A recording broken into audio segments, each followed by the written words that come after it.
Good evening.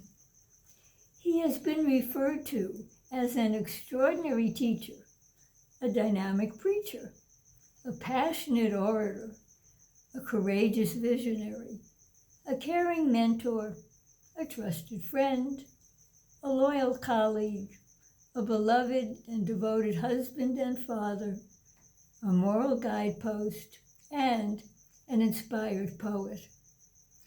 As we welcome you to this Havdalah service in commemoration of the 6th anniversary marking the passing of Rabbi Schulweis, Zichrono Livracha, we do so guided by his wishes, as expressed in his poetry, and he asked that, and this is in his words, "Honor me with laughter and goodness. With these, the better part of me lives on beyond the grave." Through the dedicated efforts of a gifted team led by Bill Green, that is just how we will honor Rabbi Schulweis' memory tonight. Well, in truth, we've taken a few liberties. We have added a few stories, some teachings and sermons and interviews, some poetry and familiar music, and the voices of children. We are sure that Rabbi Schulweis would have no objection.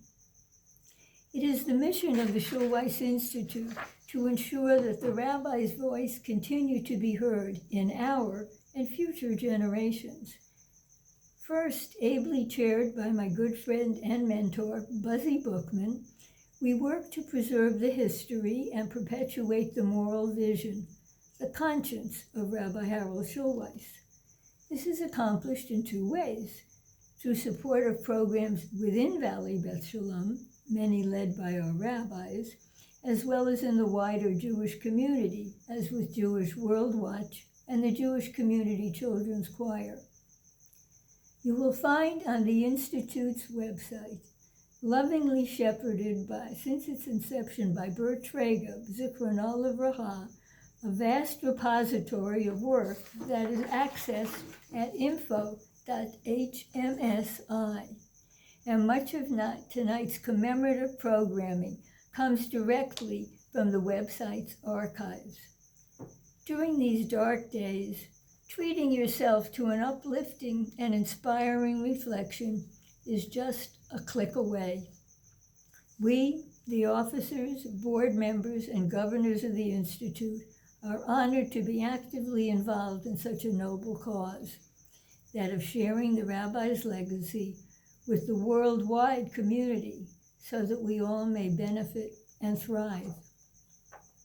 The Institute is very grateful to Rabbi Feinstein for his leadership in creating these annual memorial programs and for his enthusiastic support of the Institute's efforts, and to Malka Schulweis for her unwavering friendship, involvement, and inspiration.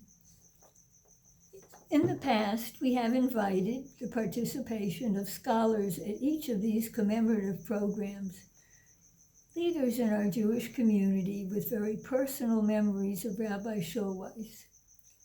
But in truth, we are all students of Rabbi Schulweis, and so it is most appropriate that tonight, Rabbi Ed Feinstein and you will be our scholars, and in keeping with Rabbi Schulweis' wishes, we will honor his legacy with all your memories. So please remain for the Zoom session following the service. Shavua Tov. Good evening, everyone. Shavua Tov. It's wonderful to be together. We welcome you for Havdalah, and we welcome Cantor Phil Barron. We pray that this Shabbos has been peaceful, and the week to come, we ask for God's blessings for the week to come. When the Shabbos began, we asked the angels of peace to come with us and to offer us blessings of peace.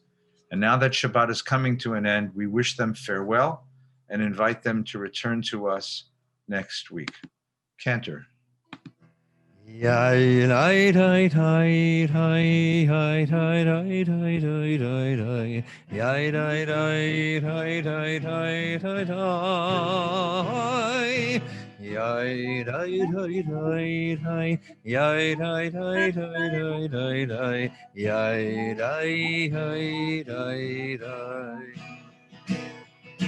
צאתכם לשלום, מלאכי השלום, מלאכי עליון. ממלך מלכי המלכים, הקדוש ברוך הוא.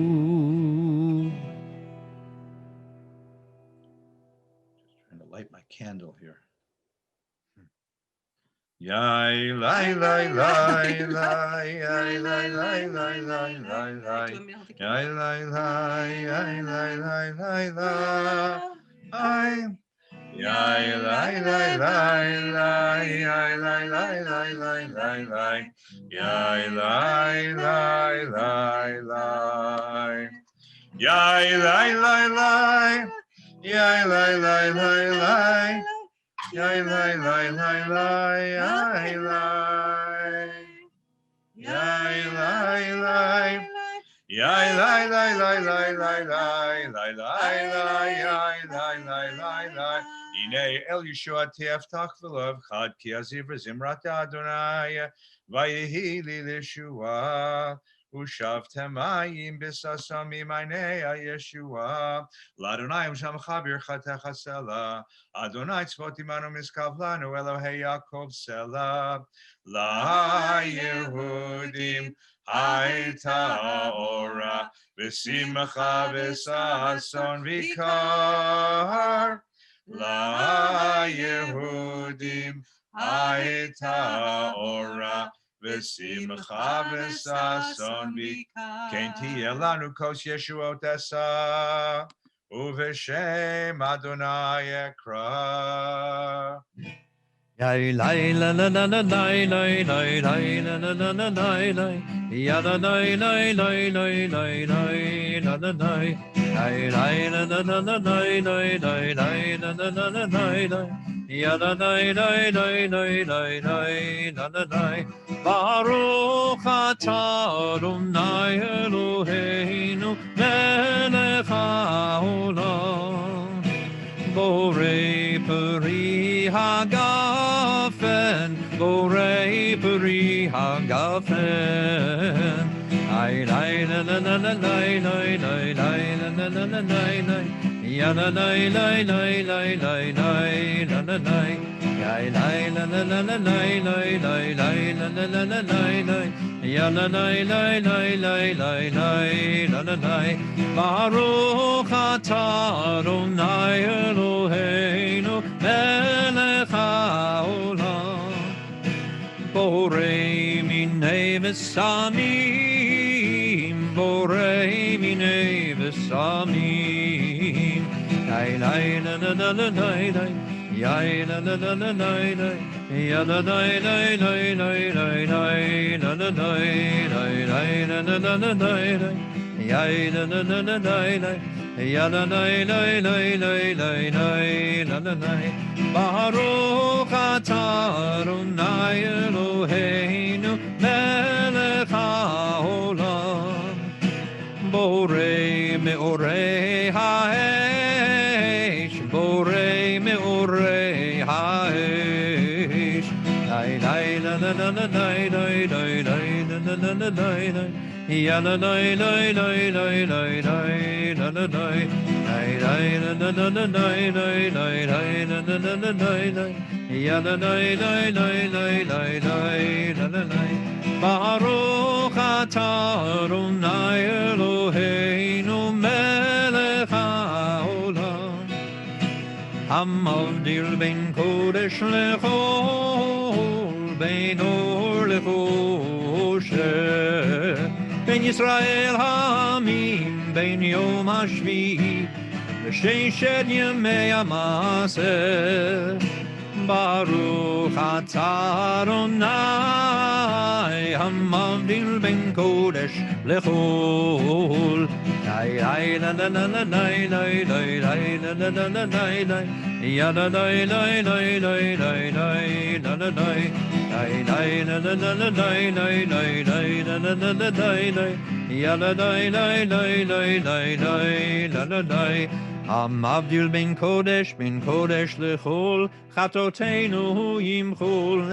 זרענו וכספנו ירבה כחול, וככוכבים בלילה. שבוע טוב, שבוע טוב, שבוע טוב, שבוע טוב, שבוע טוב, שבוע טוב, שבוע טוב, שבוע טוב.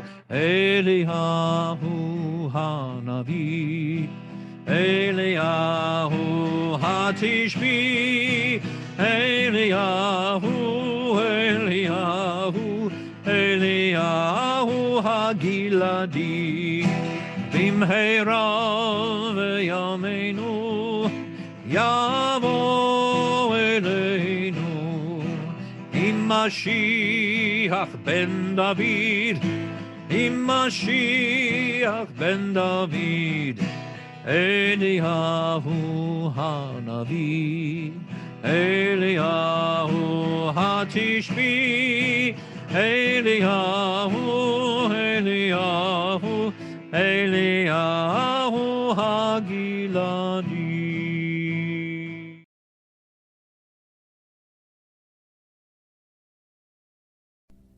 Havdalah.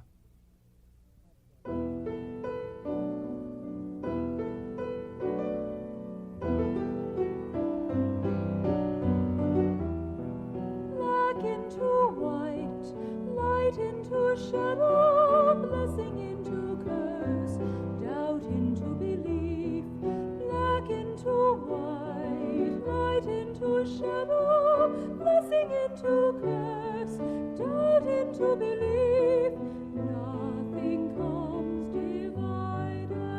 Nothing comes divided, neatly severed, cut off one half from another, trimmed polarities.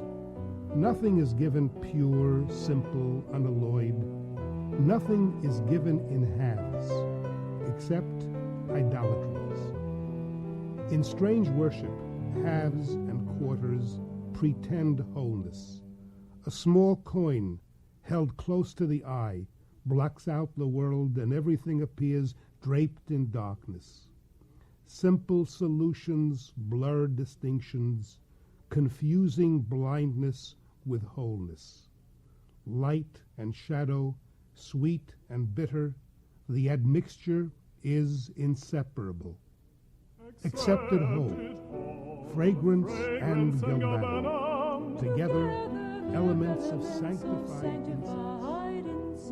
Accept it all, yet not without distinction. Noise is not there, day is not night. Accept it all. Accepted whole, but not with cruel division that amputates organic wholeness. Accepted whole without the conceit of absorption to swallow up the shadow side with light. Accepted whole, not renting whole cloth into convenient rags, sundering the universe into segregated parts, good and evil, week and Sabbath, them and us. Divisions desecrate, hard disjunctives rip apart the underlying unity, the possibility of reconciliation. Hallow the link between darkness and light, mundane and festive, others and us. Hallow the circles which demark separate styles, but also the outer lines that penetrate each other without assimilation.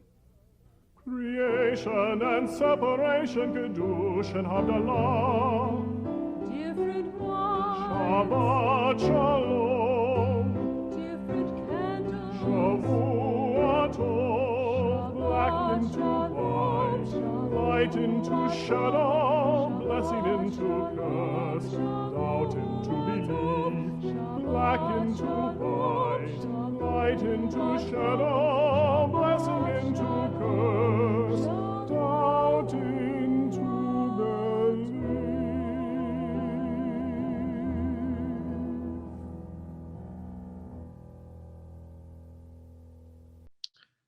The first time I saw Harold Schulweis give a sermon, I was 16 years old.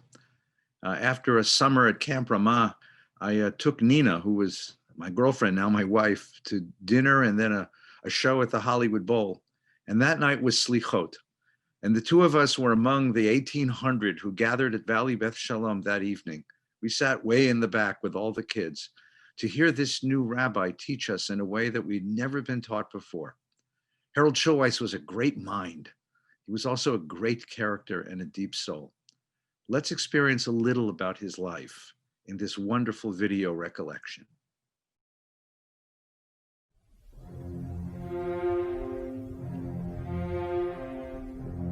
If you're a rabbi, you're born over and over again. At every birth, at every marriage, at every bar mitzvah, at every funeral, you were born over and over again. Rabbi Schulweis is a person who influences everyone he comes into contact with. He has the world's most unique ability to connect the insights of the ancient tradition with the world as it is now. He made people realize what Judaism is all about. His mind is so active. Wouldn't it be a good idea to do this? Wouldn't it be a good idea to do that? Controversial, probably, yes. He wasn't afraid to broach subjects that other people were afraid to talk about. He's inexhaustible, and by now he should be done with ideas. All I remember about the services was this massive cranium and these great big hands and this booming voice. And when he gave a sermon, he really got into it. You could see he was doing it with all his heart and all his soul. I actually went to a synagogue when I was a young person, about 10 or 11, by myself on the evening of Kol Nidre. My father and mother were not in shul, believe it or not, but I went myself, walked into the synagogue, was ushered up to the women's section, and saw the synagogue almost for the first time, and was deeply, deeply moved by it. Proud of from day one that I became interested in him as a life partner to this very day, and that is that the public figure and the private figure are the same.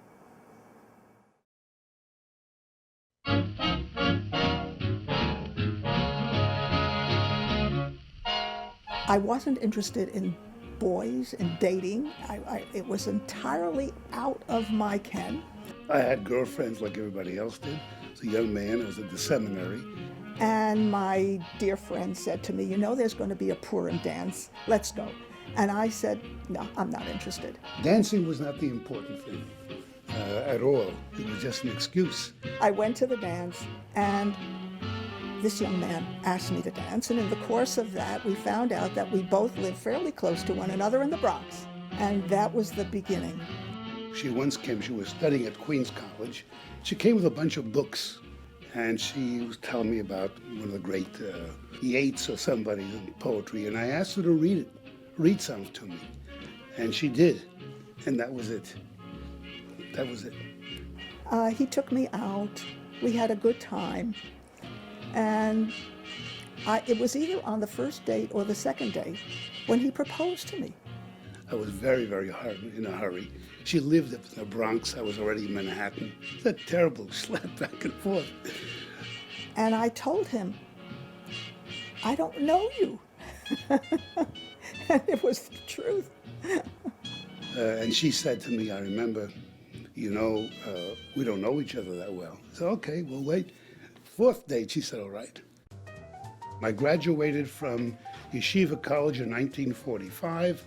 June of 1945, there was a big article in the New York Times that there were a group of Orthodox rabbis who burned Kaplan's Siddur, Kaplan's prayer book.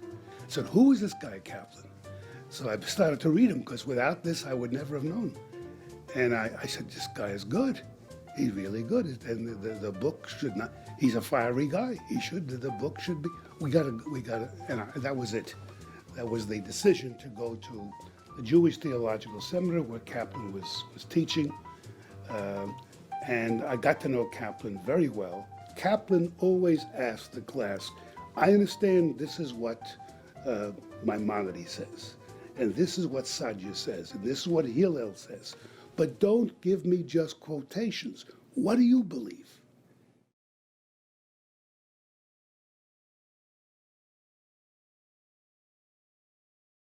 I remember Harold went to the placement office and he got a list of pulpits that were open.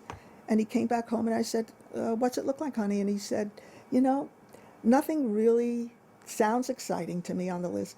There was some place called Oakland. And I said, where's that? I had no idea. Where's that? He said, in California.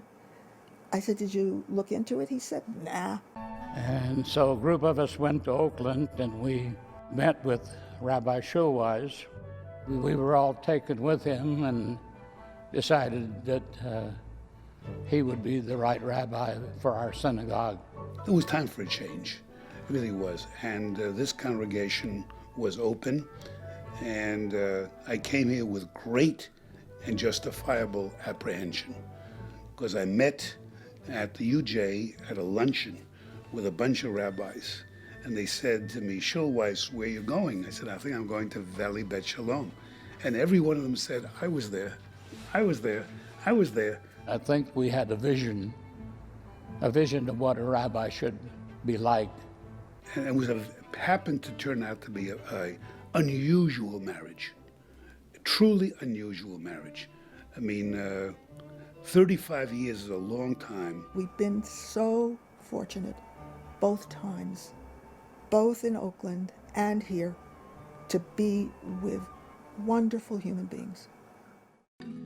My first speech was on Havdalah, the need to have a group of the laity meet in each other's homes at least once a month.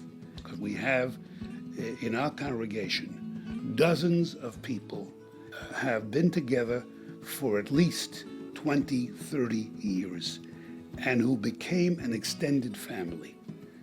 The first time I went to a Havdalah here, which is about 34 years ago, it was amazing. I saw the man's books. I saw his children. I remember we started off with Saturday night, Havdalah, and there were two little kids in pajamas looking in, shocked. Here, Judaism was in my home. It wasn't being led, by the way, by the rabbi, the cantor. It was the people who were doing these things. Havdalah started with one institution, one shul, and now is a national phenomenon. Day school was a major educational institution. We have K through 6, and it is a combination of two civilizations, Jewish civilization, American civilization. We meet periodically with other schools, with other church schools, so these people have a broader outlook. Hebrew school is an excellent school. It is filled with love and attention by everybody. And I see the results of the Hebrew school because I teach a post-confirmation class. And these are young people who come voluntarily to these sessions. We're teaching Bible, we're teaching history, we're teaching philosophy, we're dealing with ritual, rites of passages, holidays and festivals.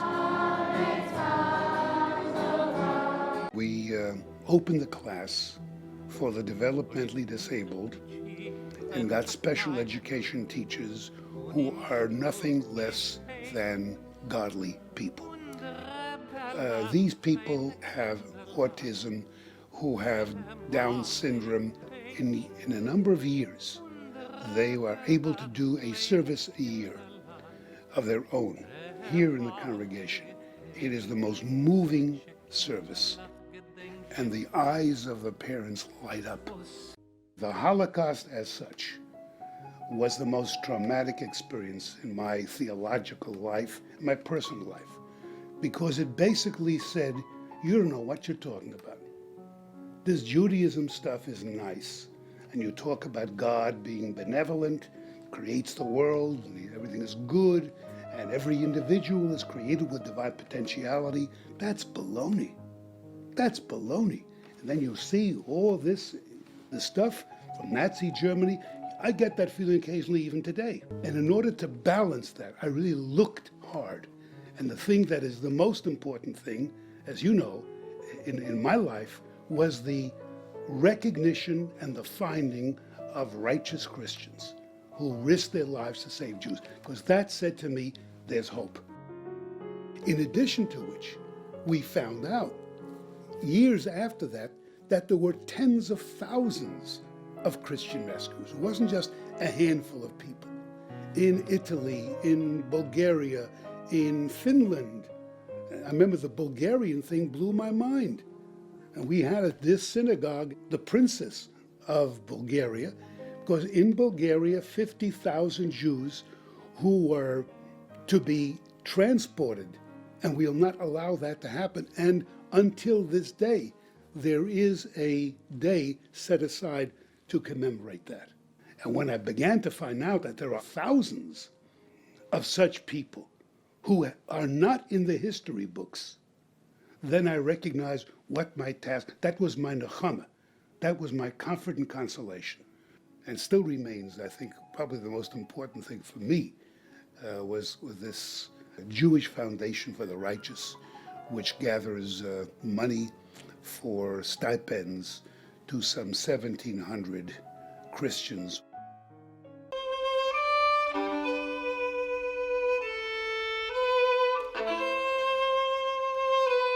When the Sudanese experience happened, my conscience really bothered me. And I spoke to the congregation on Rosh Hashanah, on Judaism and globalism. The result was fantastic. The numbers of people who volunteered. Interesting dialogues was between myself and a Sudanese. There are 1,000 Sudanese in Los Angeles. He said to me, "How many Jews are there in Sudan?" And I said, "To my knowledge, I don't know of a single Jew." And he said to me, "And you are doing this for my people?" That was it. And the Jews who were there felt a kind of pride. The pride was, we do things charitable, but not just for Jews. Never again does not mean never again Jewish genocide. Never again has universal significance. That, I think, I would say to the colleagues, we have got to restore. The bigness, the largeness of this very small people.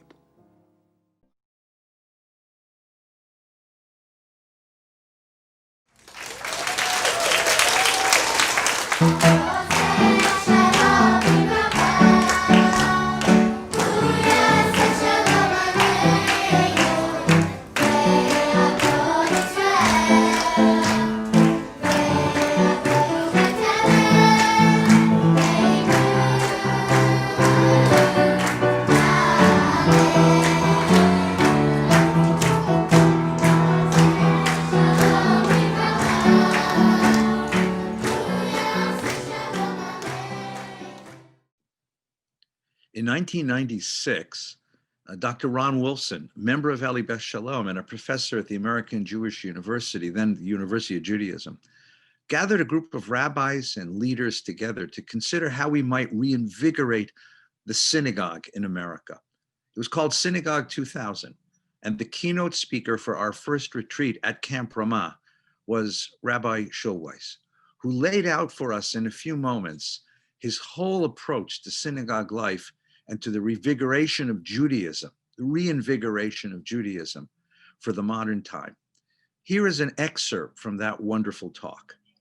So I want to share with you what it is that how I begin to speak to my congregation and how I try to speak to the individual in that congregation. If there is one single verse in the 5,845 verses in the Torah that Jews know, it's the Shema. It's recited twice daily. It's inscribed on the parchment of the mezuzah, the parchment of the tefillin. It's the one verse that has to be recited audibly. Lahashmiya ozno. It's the one verse that must not be slurred, but must be clearly enunciated, especially the last word. which I think is the critical word. And I remember as a child, my Zeta putting his hand over, covering his eyes, and elongating the echad, echad. And I wondered, what did he see in there? And I asked myself, why is it that important? I mean, just because you recite it often enough doesn't mean anything at all. Echad is the singular major predicate of God found in the Torah. It doesn't say, "Hear, O Israel, the Lord our God, the Lord is omniscient." "Hear, O Lord our God, the Lord is God is omnipotent." Hear, O Israel, the Lord our God, the Lord is perfect." "Hear, O Israel, the Lord our God, the Lord is eternal," but only the Lord is one. Echad, to me, represents the approach to a Jewish Weltanschauung. To believe in Echad is to sense that everything and everyone is connected, that we belong to each other, and that nothing or no one is isolated. And Echad has a major adversary, a major opponent. And the opponent is not only ancient, not only in biblical times, it's in modern times. And we call it avodah zarah. We call it idolatry. The classic case of idolatry, of course, is the Egel HaZahav, the golden calf. But idolatry is not a matter of the calf. It doesn't have to be a calf. It doesn't have to be gold. Idolatry can be a stone. Idolatry can be a wall, even a holy wall. It can be a place. It can be an idea. It can be an ideology. It can be a country. It can be a guru. Even the Torah can be made into an idol. Idolatry means to deify a part of the world, a part of a person, a part of a people, a part of myself, as if it were the whole. So Echad is the unifying thread that runs through all of our relationships with God, with our people, with our neighbors, with our families, with ourselves. The crucial link of Echad is the belief that God and the human being enjoy a spiritual kinship.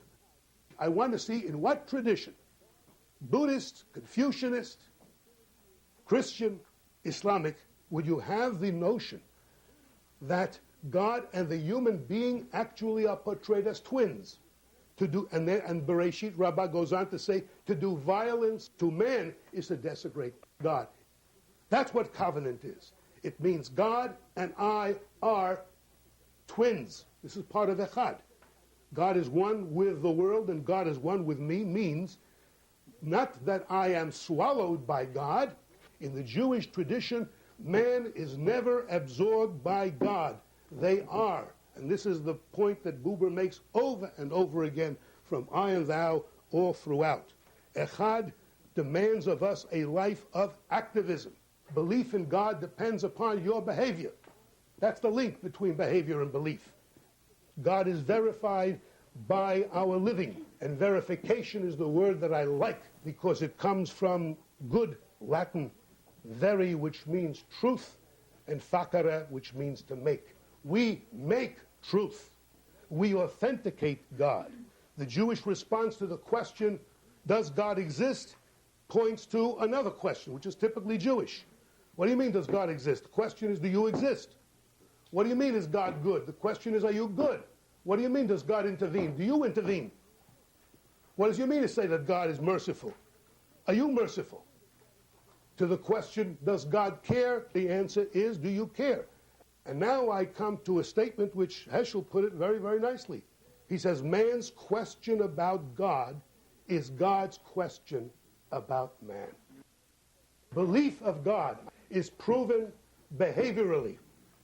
It's not proven by teleological, ontological, or cosmological arguments. By what right do I, a mere flesh and blood person, consider myself partners with God, capable of imitating God? It's because of Echad. It's because my Jewish faith insists that there is no ineradicable split between us. There is no original sin. And there is no devil, there is no demon that divides me. And when Echad is understood, you look at the world with different eyes.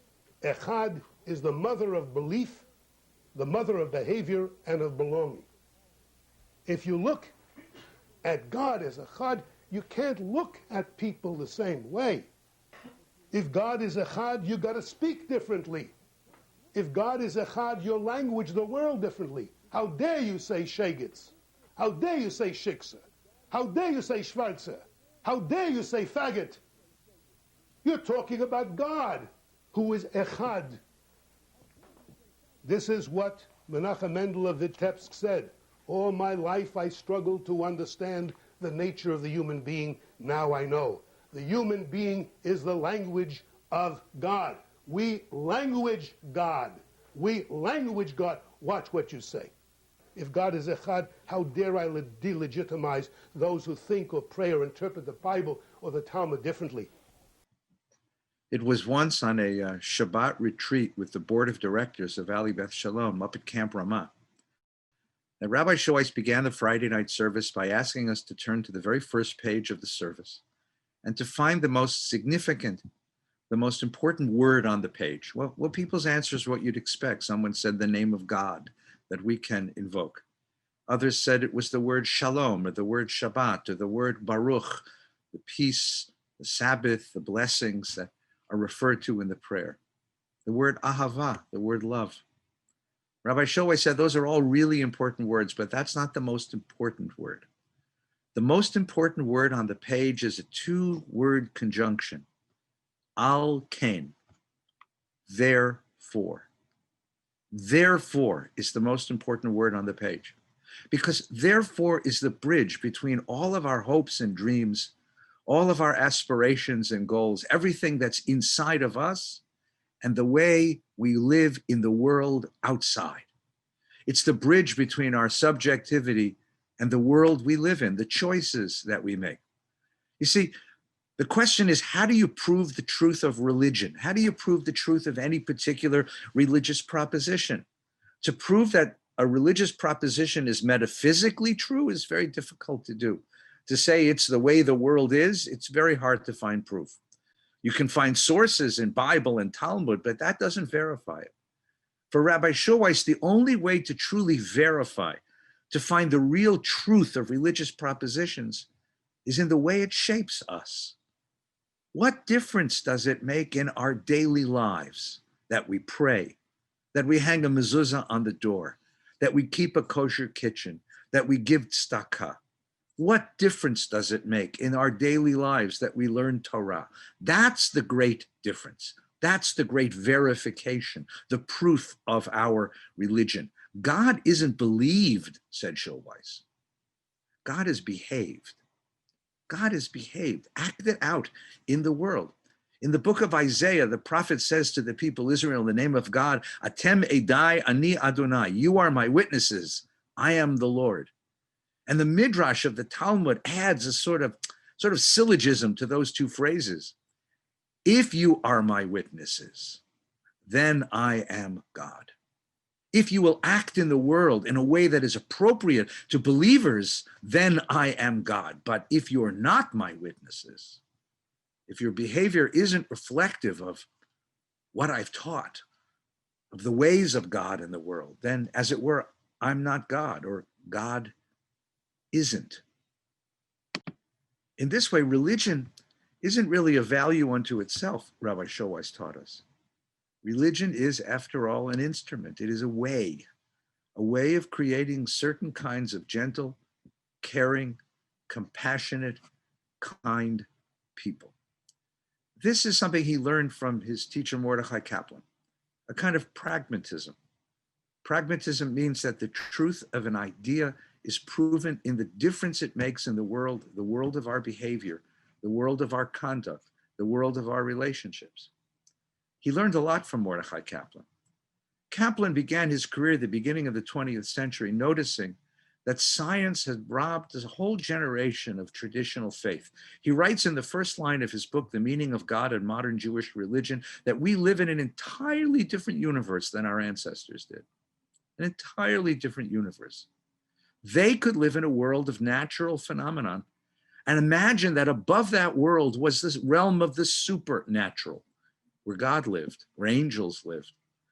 They asked for prayers to be heard from the supernatural and miracles to cast down from the supernatural into the natural world, for miracles to change the rules of nature for us when we need them changed, to bring healing when we need healing, to bring relief when we are suffering. That's what our pre-modern ancestors believed, but science came and science dispelled that idea. Science believed, science taught us that the rules of nature apply in all things, at all times, in all places, under all circumstances. And so Kaplan said the realm of the supernatural is no longer there for us. We don't believe in it. We don't believe that miracles break up the rules of nature. We don't believe that prayer alone can heal.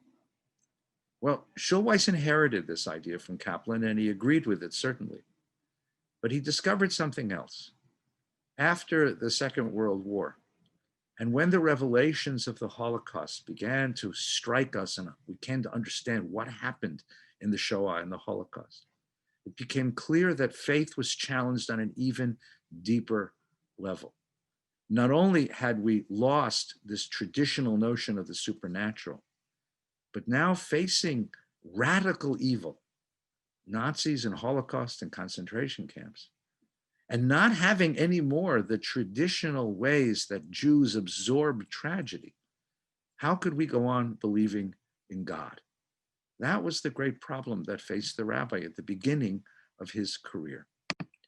If we're going to find God, Rabbi Schulweis taught us, we're going to find God in our own world and our own experiences. And the place where Rabbi Schulweis found God was within.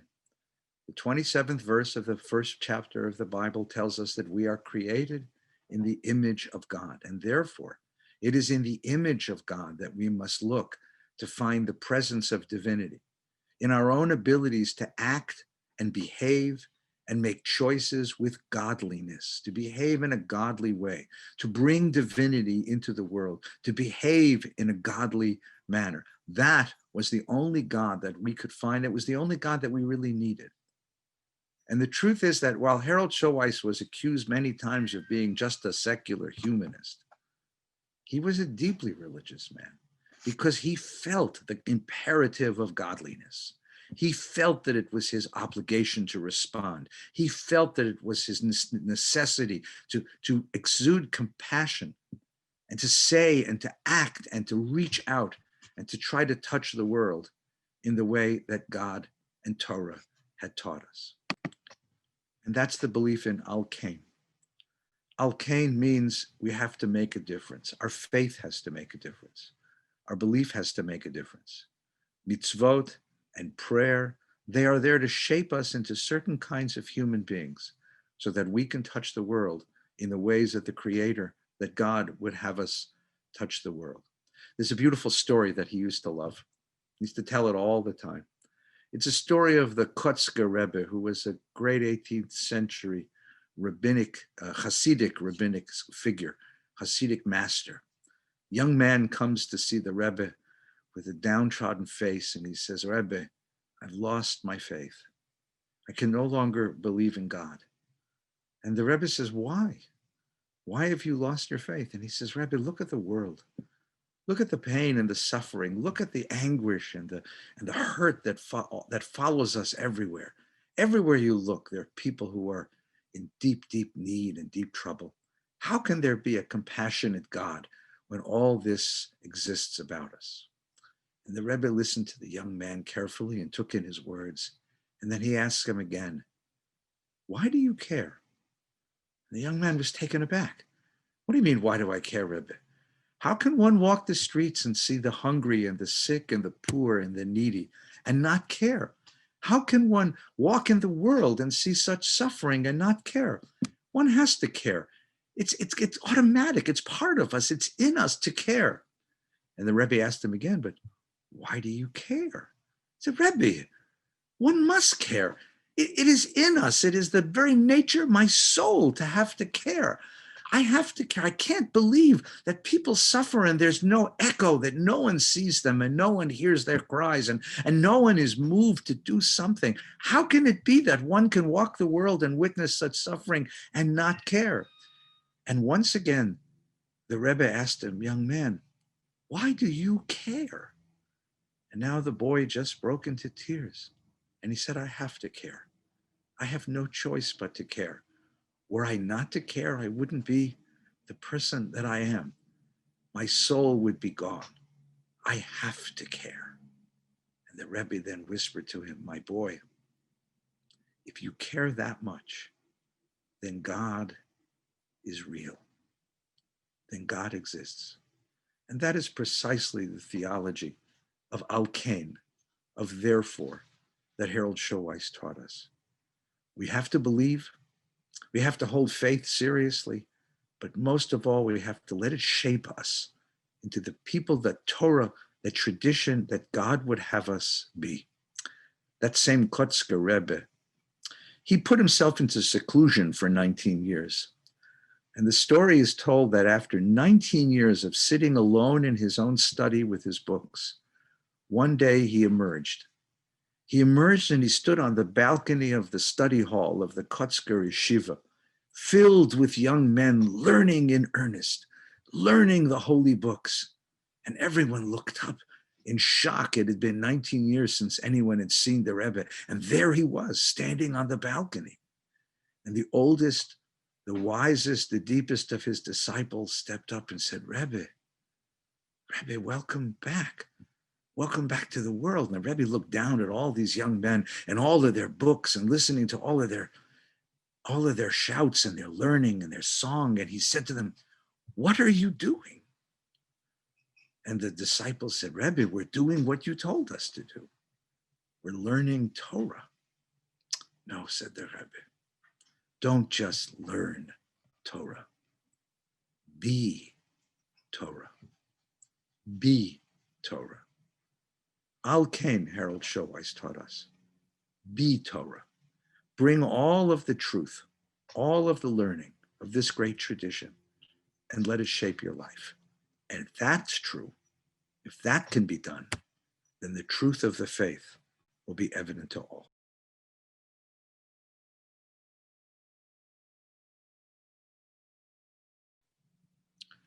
Rabbi Schulweis and I almost share a birthday.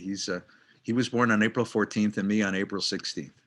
So when he turned 85, we had a joint birthday party together. And he offered a few thoughts, interesting thoughts, even funny thoughts. Enjoy these. Ed Feinstein was born on April 16th. I was born on April 14th.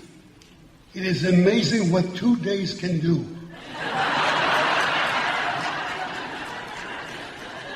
How different we are, and yet how the same. Because there was a gentleman, Edward, true story, came over, he greeted me, grabbed hold of me, and said, Rabbi Feinstein. And I said, how did you know? He said, I looked at the two pictures from Pablo Picasso, and I realized I knew you were the guy with a mustache. My colleague and co-celebrant and my dear friend, Rabbi Feinstein, and I have grown older together. And our pictures that are shown side by side on the invitation done by Andy Warhol looks like a commercial for hair growth before and after.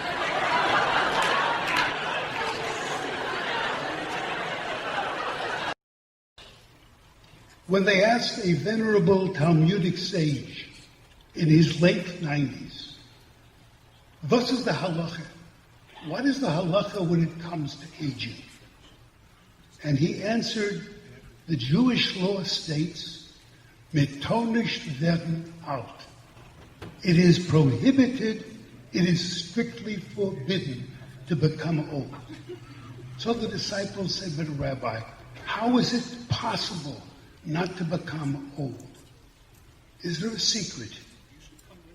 And the sage replied, if you count your years like you count the circles around the trunk of a tree, then your gait will slow down.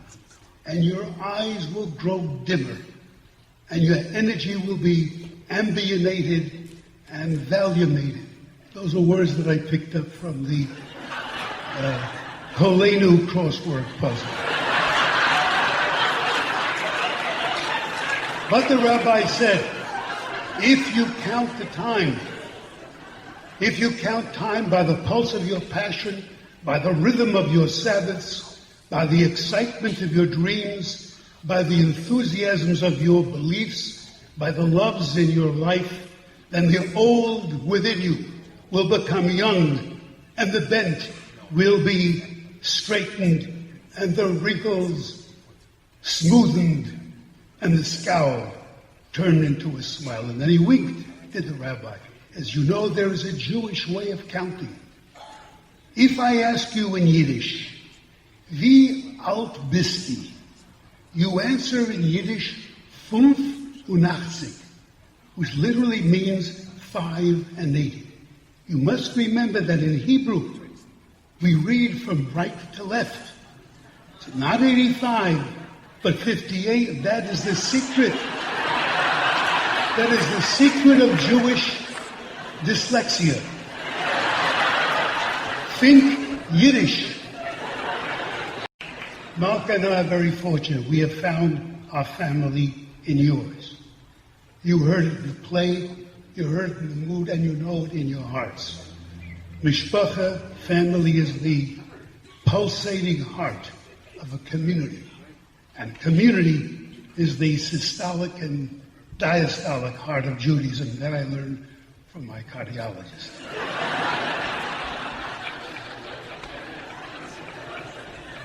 Nothing uplifts me more than sharing our prayers for a healed world.